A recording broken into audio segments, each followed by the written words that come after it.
এই নমস্কাৰ সকলোকে বিহু উৰুকা আগদিনা এই কুকুৰা গঁৰাল এটা আজি ইনাগুৰেট কৰিছোঁ। দুজনী কুকুৰা কিনিছিলোঁ, ইমান বেয়া লাগিলে। আধা কেজি 3 পোৱা আৰু খুৱাই খুৱাই এতিয়া ভাবিলোঁ, মায়ে ক'লে গঁৰাল এটা বনাই দিবলৈ, এই গঁৰালেই বনাই দিছোঁ। এই আম পাত আছিলে, আম পাতে এনেই চাফা কৰালোঁ, ভিতৰতো কাঠ দি পিনাই আম পাতটো ইয়াতে লগাই দিছোঁ। এতিয়া পৱনকাই ধূপটো এনেই আৰু ফুৰাই দিছোঁ, জ্বলাই দে পৱন। অঁ, হাঁহৰ গঁৰাল ধৰক লখিমী ঘৰ বুলি কয় বহুতে। হাঁহৰহে ওলাইছে, চৰি, কুকুৰা গঁৰাল। ইমান সৰু আছিলে, ডাঙৰ হ'ল, ভাল লাগিছে। গতিকে এটা মতা, এটা মাইকী, এটা ডাকুৱা। খেৰ আছে, এইটো খেৰৰ লগত কৰিলোঁ, ধূপটো সেইকাৰণে বেছি ভয় লাগে।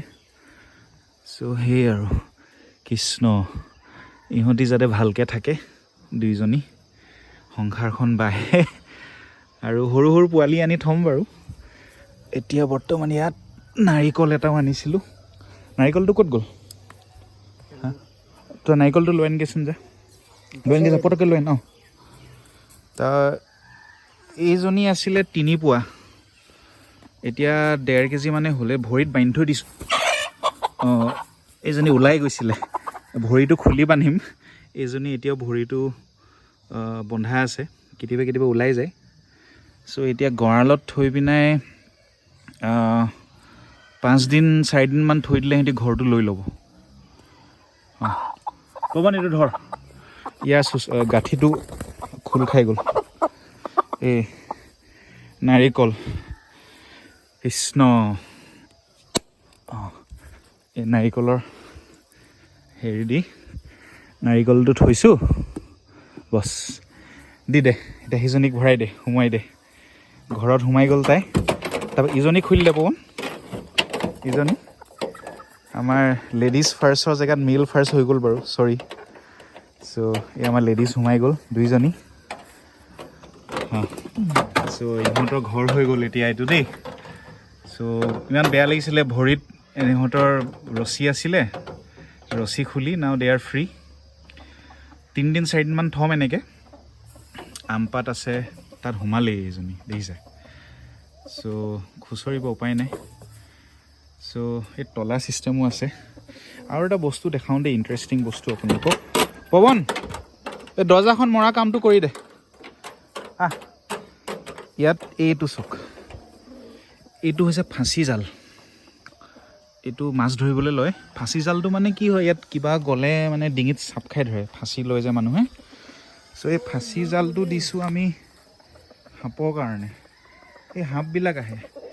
আমাৰ ঘৰত বাৰু এটা ডাঙৰ ক'লা মচুৰা এটা আছে, সি ইমান কুকুৰাৰ লগত তাৰ কাৰবাৰ নাই, এইফালেও আছেগৈ।